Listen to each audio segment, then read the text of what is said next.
오늘 함께 읽은 구약 성경 본문의 말씀은 간단하게 정리하면 이런 얘기예요. 남왕국 유다에 히스기야라고는 왕이 있었는데 이 왕이 죽을 병이 걸렸어요. 그래서 이 통보를 받으니 어느 날 갑자기 너 병들어서 죽는다 이렇게 됐으니까 얼마나 힘들었겠어요. 그런데 이때에 웬만한 사람 같으면 다리에 힘이 풀려갖고 그냥 주저앉을 터인데 그가 하나님 앞에 죽기를 각오하고 기도하는 거예요. 그런데 그가 기도하는 내용이 우리가 일반적으로 기도하는 것하고는 좀 달라요. 이렇게 기도하는 거예요. 3절 보니까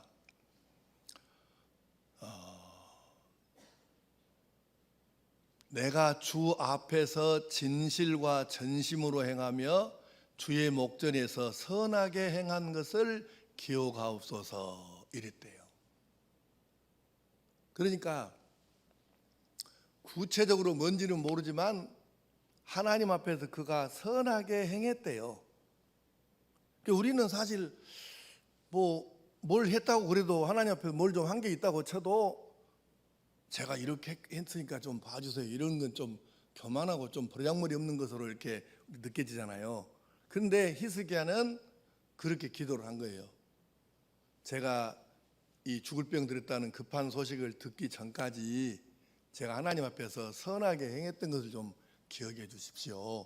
그리고 좀 응답해 달라 그 말은 뭔 말이에요? 더 살게 해주라 그 말이죠. 병 고쳐주시고. 그런데 뜻밖에도 하나님께서는 히스기야 왕의 기도를 들어주신 거예요. 그리고 15년이라고 하는 수명을 연장시켜 더 살게 해주셔서 그가 29년 동안 왕으로 지낼 수 있었어요. 이제 이 이야기는 방금 읽은 말씀은 이사야 38장의 그 말씀을 읽었는데 똑같은 내용이 열왕기하 20장에도 병영구가 이렇게 나와 있는데요. 결국 이 말씀을 정리하면 하나님께 내가 이렇게 했던 것을 기억해 주시라, 지난날 내가 하나님께 했던 것을 기억해 주시라 이렇게 말씀을 드렸더니 하나님께서 그러자 하고 응답해 주셨다는 거예요. 그럼 뭔가 지금 있었다는 거잖아요. 도대체 그가 하나님 앞에 선한 것을 했다는 게 그게 뭘까? 궁금하지 않습니까? 그래서 지금 이제 열왕기하 20장에 방금 읽은 말씀이 들어있고 그보다 먼저 뭔 일이 있었을까? 열왕기하 18장의 말씀을 한번 보겠습니다. 3절에서 7절 말씀 한번 뭔 말인가 그 내용을 파악하면서 읽습니다. 시작. 다윗의 모든 행위와 같이 여호와께서 보시기에 정직하게 행하여 그가 여러 산당들을 제거하며 주상을 깨뜨리며 아세라 목상을 찍으며 모세가 만들었던 놋뱀을 이스라엘 자손이 이때까지 향하여 분향함으로 그것을 부수고 느우수단이라 일컬었더라. 히스기야가 이스라엘 하나님 여호와를 의지하였는데 그의 전후 유다 여러 왕 중에 그러한 자가 없었으니 곧 그가 여호와께 연합하여 그에게서 떠나지 아니하고 여호와께서 모세에게 명령하신 계명을 지켰더라. 여호와께서 그와 함께 하심에 그가 어디로 가든지 형통하였더라. 아멘. 아멘. 자, 이제 그가 급한 이 소식을 죽을 병 걸렸다는 소식을 듣기 전까지 어떻게 살았는지 한 내용이 짤막하게 정리가 되어 있는 거예요. 방금 읽은 말씀에가 이제 그걸 보면 이런 거예요. 우선 하나님 앞에서 정직하게 살았다. 이게 굉장히 중요한 것 같아요. 정직하게 살았다. 그 다음에는 우상을 제거했다. 당시에 유다 땅에가 아주 베레벨롬의 그 우상들이 많이 들어와 있었는데 이 우상을 다 척결했어요. 산당도 폐쇄해버리고 아세라 목상을 찍어서 불태워버리고 등등. 그리고 또 하나가 더 있는데 우리 입장에서 보면 좀 웃기는 얘기이긴 한데 모세 시대에 하나님을 원망하다가 불뱀이 날아다니면 사람을 물어서 물리는 사람마다 지금 막 죽어가잖아요. 그래서 모세가 하나님께 간구해서 응답을 받았죠. 빨리 그러면 놋뱀을 만들어서 장대에 매달아 세워서 장대에다 달아서 보게 해라. 믿음으로 보는 사람은 낫을 것이다. 그래서 그대로 해서 실제로 그렇게 됐잖아요. 그런데 그 노뱀을 안 없애고 놔뒀던 모양이죠. 그게 이제 바로 히스기야 시대까지 있었다는 얘기예요. 그러니까 사람들이 그 노뱀을 보고 기도하고, 그리고 그것이 이제 우상이 된 거예요. 그래서 히스기야가 이것까지 그냥 박살을 낸 거예요. 아주 잘한 거죠. 그러니까 우상 숭배하는 걸 척결을 했으니까 아주 하나님 앞에 선하게 한 것이죠. 그리고는 여호와만 의지하였고 여호와께 연합하였고 하나님의 계명을 지켰고, 다 잘했잖아요. 특히 이 중에서 여러분이 생각할 때 지금 5가지로 요약해서 말씀드렸는데, 히스기야가 한 일 중에 뭐가 제일 잘한 일 같아요? 백성들을 미혹하는 우상들을 박살낸 것이 사실 아주 잘한 거죠. 하나님께서 선하게 여기실 수 있는 내용이에요. 어쨌든 이렇게 해가지고 잘한 일이 있어서 하나님께서 함께 해주시니까 이 히스기야가 어디로 가든지 형통하였더라, 이렇게 기록하고 있는 거예요. 이렇게 하나님 보시기에 바르게 살았던 것이, 하나님께서 선하게 인정해 주신 것이, 그것이 차곡차곡 쌓였는데, 이것을 히스기야가 생각하고 기도할 때, 하나님, 제가 물론 죽을 죄를 졌겠죠. 그래도 불쌍히 여기셔서 지난날 내가 하나님 앞에서 그래도 이나마 이만큼이라도 선하게 살았던 것을 기억해 주시고 저를 고쳐 주십시오. 하나님께 그렇게 했는데 하나님이 그걸 들으신 거예요. 네. 자, 여기서 우리가 이 말씀을 조금 더 생각해 보면, 히스기야가 죽을 병 들었다는 소식을 듣기 전까지 믿음으로 살았던, 하루도 아니고 1년도 아니고 계속해서 그렇게 살았던 날들이 없었더라면 하나님께 그가 기도하기도 어려웠겠지만, 나를 기억해 주십시오 이렇게 기도한 내용을 하나님께서 받아주셔가지고 15년의 생명을 연장해 주실 수 있었을까? 그 일이 없었으면 어려웠겠죠. 예. 그래서 자기 지난날에 했던 것을 기억해 달라고 하나님께 간구한 것이죠. 히스기야의 믿음의 삶을 이렇게 생각해 보니까 결국 그가 지난날 계속해서 말씀대로 살고 순종하고 하나님께서 예쁘게 여기실 만한 일들을 계속하고 이렇게 살았던 이것들이 어찌 보면 마치 사람이 적금을 드는 것과 같이 하나님 앞에 예쁘게 보이는 것이 쌓여져 있었다는 것입니다. 내가 완도 와가지고 내가 그동안 사는 데서 보지 못했던 풍경을 하나를 볼 수 있었는데, 교인들이 이제 신방을 가거나 교인들 그 가게 이렇게 들리잖아요. 그러면 가끔 그 신협이나 은행의 직원들이, 여직원들이 와가지고 오면은 안녕하세요 그러고는 이렇게 통장 하나를 내더만, 그러면은 이제 그 가게 주인들이 벌써 이제 뭐 40년 전 얘기니까 1,000원짜리 하나를 주기도 하고 2,000원, 5,000원 막 이렇게 주기도 하고, 어떤 사람은 또 10,000원짜리도 내고 그러더라고. 근데 거기다가 액수 쓰고 도장 찍고 그리고 다시 또 가더라고요. 근데 그 이제 처음에는 뭐지? 그랬는데 나중에 보니까 그 액수는 그 얼마 큰 액수는 아닌데 1,000원씩이라도 그걸 계속해서 몇 년 이렇게 넣으면 이제 신협이나 은행에서 그걸 받아가 가서 이제 적금식으로 넣는 거죠. 그렇게 해가지고 나중에 아이들 대학 등록금을 하거나 사업 미천을 삼거나 뭐 이렇게 그 목돈으로 이렇게 사용하는 것을 많이 봤거든요.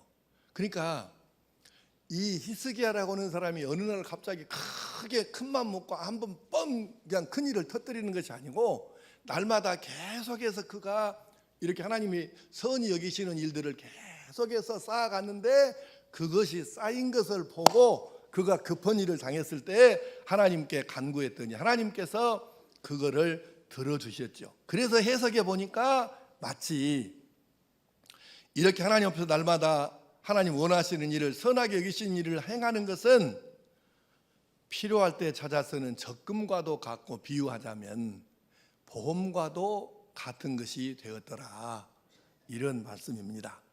히스기야는 믿음의 적금, 신앙의 적금, 영적인 적금을 많이 들어서 결정적인 순간에 이 영적인 적금 든 것을 효과를 제대로 보았던 것이지요.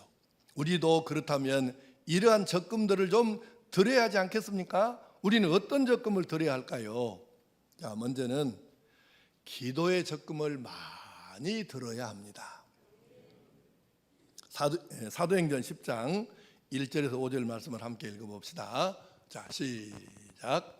가이사라에 고넬료라 하는 사람이 있으니 이달리아 부데라 하는 군대의 백부장이라.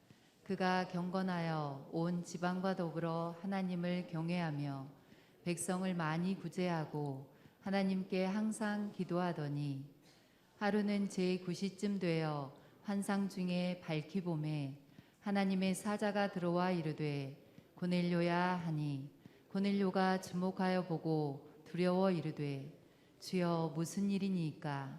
천사가 이르되 내 기도와 구제가 하나님 앞에 상달되어 기억하신 바가 되었으니 내가 지금 사람들을 요바에 보내어 베드로라 하는 시몬을 청하라. 아멘. 아멘. 고넬료는 사실 이방인이잖아요.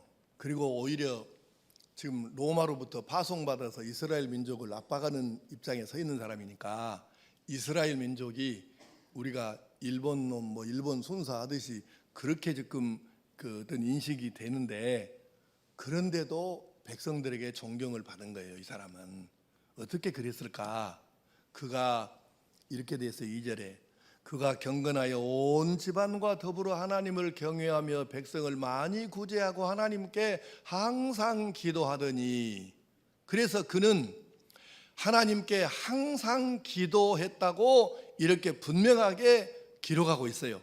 그래서 31절에는 뭐라고 되어 있냐면은 하나님께서 그 기도를 들으셨다 이래 돼 있는 거예요. 기도가, 따라하겠습니다. 기도가 영혼의 적금입니다. 그렇습니다. 그래서 데살로니가 전서 5장 17절에 쉬지 말고 기도하라 하셨는데 바로 이 말씀대로 고넬료는 행했던 것이죠. 여러분, 살다 보면 사람들이 급한 일이 생길 수 있어요. 그런데 급한 일이 생겨가지고 갑자기 금식기도 하고 철야기도 하고 작정기도 하고 이것도 사실은 귀해요. 그렇죠. 이것도 귀한 일이에요. 그러나 조금 더 생각해 보면 급한 일이 없어도 평소에 날마다 기도의 제목이 특별히 없어도 하루하루 하나님 앞에서 매일매일 기도하면서 산다고 하는 것은 굉장히 중요한 것입니다. 어떤 분은 이렇게 말했어요. 기도를 비유하여 마치 계단을 오르는 것과 같다. 이게 뭔 뜻일까? 여러분, 우리 예배당이 지금 3층에 있어요. 그러니까 1층에서 2층 올라오고 2층에서 3층 올라오고 2층으로 올라와야 돼. 그런데 계단이 있어요. 우리 계단이 1층부터 7층까지 걸어서 올라가려고 그러면 총 144계단입니다. 어떻게 하냐고요? 내가 운동 올라다니면서 쉬어봤거든. 근데 1층에서 3층 올라오는 것도 이게 쉬운 일이 아니에요. 근데 이 젊은이들은 걸어서 올라오는데 한 번에 3계단씩을 막 뛰는 사람도 있더라고. 그거 나면 할 것이 아니에요. 보세요. 근데 계단이 어째서 기도가 계단 올라가는 것과 비슷하냐? 좀 더디게 보여도 수만차게 한 계단 한 계단 천천히 이렇게 올라가다 보면 이게 제일 쉬운 방법이에요. 그런데 이것을 3계단 5계단씩을 막 뛰어갖고 올라가잖아요. 얼마 못 가요. 숨차고 어렵습니다. 그러니까는 더디게 보여도 날마다 기도할 제목이 특별히 없어도, 기도를 길게 못해도 날마다 하나님 앞에서 무릎 꿇는 시간을 조금씩 계속 쌓아가다 보면 언젠가 기도의 분량이 차게 되어 있어요. 날마다 하는 게 그래서 중요한 거예요. 정해놓고 기도하는 게 그래서 중요한 것이죠. 꾸준하게, 착실하게. 이게 제일 쉬운 방법이에요. 기도가 그렇습니다. 날마다 꾸준하게 평생을 기도하며 사는 사람, 그 사람은 하나님 앞에 적금을 지금 잘 들고 있는 것입니다. 여러분, 이렇게 사는 성도는 인생의 문제가 갑자기 생겨도, 급한 일이 생겨도 당황하지 않고 평소에 하던 대로 하나님 앞에 기도하면서 하나님의 응답과 도우심을 기다립니다. 백부장 고넬료는 항상 기도하며 하나님의 뜻을 기다리더니 결국 그 기도의 분량이 차니까 하나님께서 먼저 손을 내미신 거예요. 천사를 보내셔가지고, 야, 네가 행한 것이, 다시 말하면 구제와 기도가 하나님의 기억하신 바가 되었으니 지금 요바로 사람을 보내서 베드로를 청에다가 가정 집회, 개인 집회를 열어라. 그래서 베드로가 왔어요. 세상에 그 바쁜 양반이 대베드로 사도가 고넬료라고 하는 사람, 이스라엘 사람도 아니고 이방인인데 그 집에, 개인 집에 가가지고 가정 집회를 한 거예요. 그리고 온 가족이, 하인들까지 다 모여가지고 말씀을 듣고 은혜를 받고 성령이 충만하고 구원의 역사가 이 집안에 온전히 이루어진 줄로 믿습니다. 갑자기 기도한 게 아니에요. 계속해서 항상 기도하는 이 분량이 찼을 때 하나님께서 역사하신 것이죠. 우리가 기억해야 됩니다. 그래서 이 고넬료는 기도의 적금을 많이 들었습니다. 꾸준히 쌓았습니다. 응답받았죠. 기쁠 때도 슬플 때도 형통할 때에도 권고할 때에도 항상 기도해서 기도의 적금을 많이 들어서 중요할 때에 인생의 결정적 순간마다 하나님의 역사를 경험하며 사는 그런 성도들이 될 수 있기를 축복합니다. 그리고 우리에게는 어떤 또 영적인 적금을 들어야 할까요? 구제의 적금을 많이 들어야 합니다. 사도행전 10장 2절과 4절 말씀을 한번 다시 읽겠습니다. 시작. 그가 경건하여 온 지방과 더불어 하나님을 경외하며 백성을 많이 구제하고 하나님께 항상 기도하더니 천사가 이르되 내 기도와 구제가 하나님 앞에 상달되어 기억하신 바가 되었으니. 아멘. 이 고넬료는 특별한 사람이에요. 그의 기도와 구제가 함께 하나님의 기억하신 바가 되었어요. 그러니까 이 사람이 하나님 앞에서 많이 구제한 것이 하나님의 기억하신 바가 되어서 놀라운 은혜를 입게 된 것이죠. 한 사람의 얘기를 다시 해볼까요? 자, 사도행전 9장 36절 42절 말씀 시작. 비다라 하는 여제자가 있으니 그 이름을 번역하면 도르가라. 선행과 구제하는 일이 심히 많더니 그때에 병들어 죽음에 시체를 씻어 다락에 누이니라. 룻다가 요바에서 가까운지라. 제자들이 베드로가 거기 있음을 듣고 두 사람을 보내어 지체 말고 와달라고 간청하여 베드로가 일어나 그들과 함께 가서 이르매 그들이 데리고 다락방에 올라가니 모든 과부가 베드로 곁에 서서 울며 도르가가 그들과 함께 있을 때에 지은 속옷과 겉옷을 다 내보이거늘 베드로가 사람을 다 내보내고 무릎을 꿇고 기도하고 돌이켜 시체를 향하여 이르되 다비다야 일어나라 하니 그가 눈을 떠 베드로를 보고 일어나 앉는지라. 아멘. 자, 36절에 이렇게 표현했습니다. 선행과 구제하는 일이 심히 많더니, 그냥 어느 정도 한 것이 아니고 심히 많다 그랬어요. 이 말은 안 하던 사람이 어느 날 갑자기 재산을 뚝 잘라서 반 정도 팔아가지고 이걸 갖고 구제했다 그 말이 아니에요. 계속해서 하루하루 날마다 구제하고 돕는 일들을 하고 살았다는 뜻이에요. 그러니까 이 다비다 집사님은 계속해서 특히 과부와 고아들을 돕는 일부터 해서 어려운 이웃들을 계속해서 돕고 살았다는 것입니다. 이게 하루 이틀이 아니에요. 쌓이고 쌓인 것이죠. 구제가 심히 많았습니다. 영적인 적금을 많이 든 것, 심히 많이 들었다는 의미입니다. 다비다는 결국 이렇게 많이 적금 들듯이 쌓은 선행과 구제가 있어서 베드로를 통해 하나님께 다시 살리심을 받고 하늘나라 가서 상 받을 일을 더 많이 하다가 하늘나라 갈 수 있게 되었습니다. 날씨가 좀 덥습니까? 눈을 크게 떠보세요. 네, 눈을 크게 뜨면 되는데. 자, 여기서 구제가 뭐냐에 대해서 짧게 설명을 드리면, 세상에는 힘들게 살고 어렵게 살고 소외당하면서 사는 사람들이 있어요. 부자 나라도 있고 가난한 나라도 있고. 그러니까는 완도 우리 동네라고 없을 리가 없어요. 없는, 힘들고 어렵게 소외당하며 지내는 사람들이 없는 지역이 어디가 있겠습니까? 그럼 우리 동네도 있다는 뜻이고요.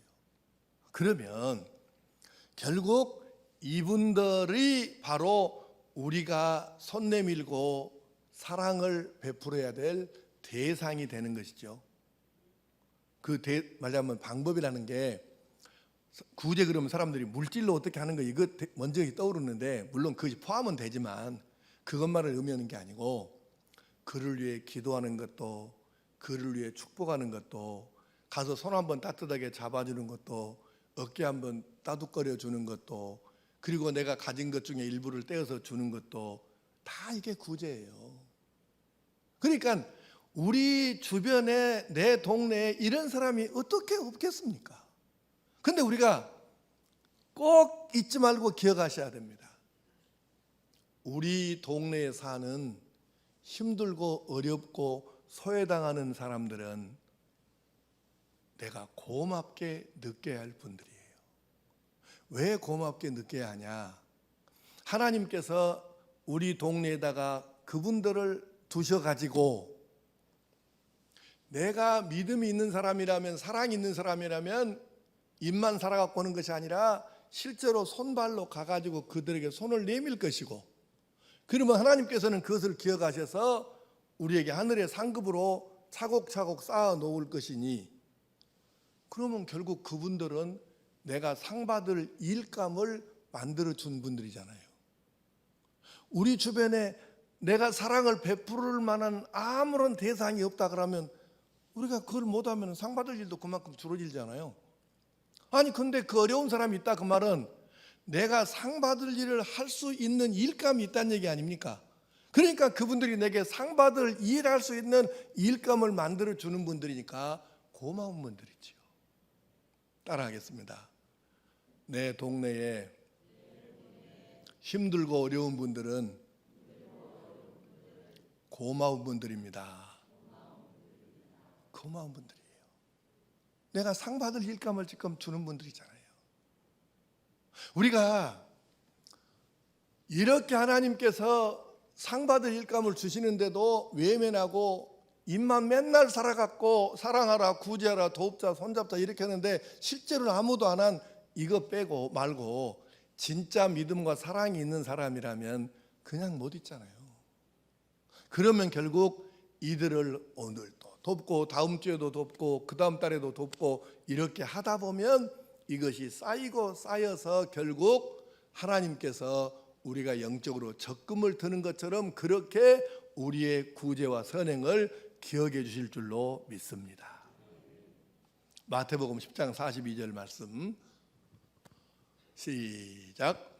또 누구든지 제자의 이름으로 이 작은 자 중 하나에게 냉수와 한 그릇이라도 주는 자는 내가 진실로 너희에게 이르노니 그 사람이 결단코 상을 잃지 아니하리라 하시니라. 아멘. 아무리 작은 구제도 반드시 하나님 앞에 상 받을 일이 되는 줄로 믿습니다. 그러므로 구제 적금 많이 들어서 하나님께 결정적인 순간에 구제가 많이 쌓인 것 때문에 응답을 받고 은혜를 입는 성도로 살기를 축복합니다. 한 가지만 더 말씀하죠. 자, 우리가 어떤 영적인 적금을 들어야 할까? 영혼 구원의 적금을 많이 들어야 합니다. 다니엘서 12장 3절 말씀 시작. 지혜 있는 자는 궁창의 빛과 같이 빛날 것이요 많은 사람을 옳은 대로 돌아오게 한 자는 별과 같이 영원토록 빛나리라. 아멘. 아멘. 많은 사람을 옳은 대로 돌아오게 한 자는 별과 같이 영원토록 빛나리라. 이런 비슷한 뜻을 가진 말씀이 혹시 있을까 해서 제주껏 찾아봤는데 성경 66권 가운데 여기밖에 없어요. 다니엘서 12장 이런 뜻을 가진 말씀이. 다시 말하면 천국에서 하늘의 별처럼 영원토록 빛나게 되는 사람은 바로 많은 사람을, 한두 명이 아니라 많은 사람을 옳은 대로, 옳은 길로, 구원의 길로 돌아오게 하는 성도가 된다. 많은 영혼을 하나님께 인도하고 예수 믿어 구원받게 만드는 사람은 천국에서도 영원토록 빛나는 존재가 된다는 것입니다. 영원히 하늘의 별처럼. 얼마나 영광스러운 이름입니까? 이런 일은 많은 사람을 구원받게 하는 사람에게만 주어지는 특별한 상이 되는 것이죠. 그래서 여러분, 선교사가 상이 많아요. 선교사님들이 상이 많은 이유가 고향을 버리고 세상의 모든 것이 낯설은 그곳에 가서 생면부지의 사람들에게 복음을 전해서 예수 영접시켜 구원받게 하니 이게 보통 일이겠습니까? 상이 클 수밖에 없어요. 그 당연한 것이겠더라고 이게. 이치를 생각해 보면. 그러니까 나는 사실 내가 개인적으로 어떤 선교사에게도 빚을 져보거나 내가 아쉬울 일이 전혀 없어요. 그런데 진짜 선교사를 만나면 내가 항상 저자세입니다. 항상 내가 빚진 심정이에요. 그래서 교파 초월해 갖고 진짜 선교사를 만나면 가능하면 우리가 좀 도우려고 그래요. 날라리 선교사도 하도 많아가지고, 이건 여러분 잘못하면 시험 들 얘기긴 한데, 날라리 목사 전도사 많듯이 날라리 선교사 겁나게 많습니다. 근데 진짜 선교사를 만나면 돕고 싶어요. 나는 교파도 그렇게 대단하게 게 중요하게 생각하지 않습니다. 하늘나라 가갖고 무슨 교파별로 줄 서라고 그런 일은 없지 않겠어요? 나는 우리 교단 정체성에 대해서 굉장한 자부심을 갖고 살긴 하지만 천국에 가서 교파별로 줄 서거나 교파가 구원 주거나 그런 건 아니니까 우리가 잘 생각해야 돼요. 우리 주보회가 우리가 선교 후원하는 명단이 나와 있는데 9페이지에 나와 있어요. 브라질의 이미애 선교사, 필리핀의 홍순규 선교사, 일본의 추하 선교사, 베트남의 박용성 선교사, 인도의 정정한 선교사, 페루의 박윤수 선교사, 러시아의 나미루 선교사, 중국의 박연석 선교사, 아시아 T국의 또 이 선교사, 네팔의 김향권 선교사, 중국의 진인선 선교사, 다 우리 교단 아닙니다. 우리 교단은 3분의 1도 안 돼. 나는 그 상관없어요. 하나님께서 인정하실 수 있는 진짜 선교사면 나는 그냥 좋다고 봐요. 여러분, 이 선교사님들은 그러니까, 근데 우리가 기억할 게 뭐냐면 이분들이 선교사로 나가기는 했는데 요즘에는 자비랑 선교가 힘들어요. 없는 건 아니지만 엄청 어렵습니다. 그래서 누군가가 뒤에서 두 가지를 해줘야 돼. 끊임없이 기도로 영역으로 팍팍 밀어줘야 되고, 그 다음에 그들이 마음껏 선교할 수 있도록, 그 사람들도 선교도 사람이니까 먹고 살아야 되고 선교비를 사용을 해야 영혼 구원하는 뭔가 이렇게 사역을 할 거 아니에요. 그러니까 선교 후원을 해줘야 돼요. 선교원금으로 영역으로 팍팍 밀어주든지, 선교 후원해서 선교원금으로 팍팍 밀어주든지, 두 가지를 다 하든지, 하여튼 그렇게 해야 그분들이 힘있게 선교를 하지 몸뚱아리만 가갖고 어떻게 선교하겠어요. 그래서 제일 좋은 방법은 내가 직접 내 입으로, 뭐 우리나라 사람이 됐든 다른 나라 사람이 됐든, 우리나라에 와서 지금 근로자들이 대한민국에 지금 300만 명이 넘어요. 완도만 해도 지금 3,000명이 넘잖아요. 외국인 근로자들이 완도 군에만. 그러니까 하여튼 누가 됐든지 간에 내 입으로 직접 내 입술을 열어서 예수님을 전해서 예수님을 영접하게 만드는 것이 이것이 제일 좋은 것이고, 이게 제일 좋은 거예요. 근데 혹시 이것이 뭔 이유가 있는지는 모르지만 이것이 안 되는 성도들은 기도라도 날마다 영역 있게 막 영권을 가지고 팍팍 밀어 제껴서 선교사님들에서 기도를 해주든지, 선교비를 많이 보내서 마음껏 선교하게 하든지, 이렇게 해서 어떤 선교사님이 영혼 구원을 많이 했다고 칩시다. 그러면 그가 많은 영혼을 구원했는데 그 많은 구원받은 영혼 중에 우리가 기도하고 우리가 선교를 보내서 많은 영혼이 돌아왔으면 그 많은 영혼 중에 우리가 구원한 영혼도 있는 것으로 하나님께서 쳐주실 줄로 믿습니다. 그래서 선교 후원이 필요한 거예요. 자, 여러분, 어쨌든 그래도 직접 내가 내 입을 열어서 전도하는 게 제일 중요해요. 이건 잊어버리면 안 되고.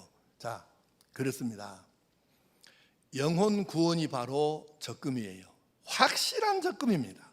우리 모두 내가 직접 입술을 열어 예수님을 증거해서 영혼 구원을 시키거나, 선교사님들을 도와서 간접적으로 영혼 구원을 시키거나, 하여튼 이렇게 해서 영혼 구원의 적금을 많이 들어서 결정적인 순간에 이로 말미암아 하나님께 응답을 받고 하늘나라의 상도 날이 갈수록 쌓이는 그런 역사가 있기를 축복합니다. 결론입니다. 마태복음 6장 20절 말씀 시작. 오직 너희를 위하여 보물을 하늘에 쌓아두라. 거기는 좀이나 동록이 해하지 못하며 도둑이 구멍을 뚫지도 못하고 도둑질도 못하느니라. 아멘. 오직 너희를 위하여 보물을 하늘에 쌓아두라. 이게 적금이에요.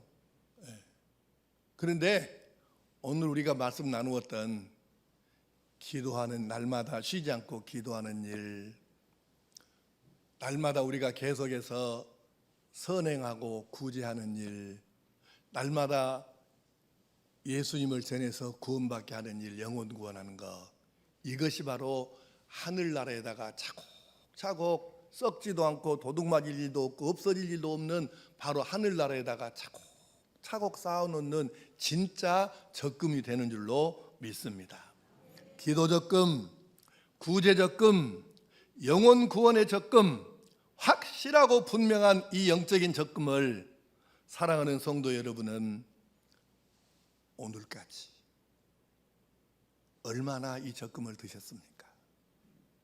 여러분의 하늘나라 적금 통장에 좀 어느 정도 쌓여 있을까요? 그렇다면 다행이지, 얼마나 감사한가요? 그러나 만약에 혹시 하늘나라 적금 통장에 이것이 거의 없다면 안 되죠. 그래서 지금부터라도 다시 기도를 시작하고, 다시 어려운 이웃들을 돌아보고, 다시 입술을 열어 전도하고 선교사님들을 후원하면서 이 영적인 적금 통장을, 하늘나라에 쌓는 이 적금 통장을 조금씩이라도 날마다 쌓아가야 할 줄로 믿습니다. 한번 따라서 합시다. 똘똘한 영적 적금이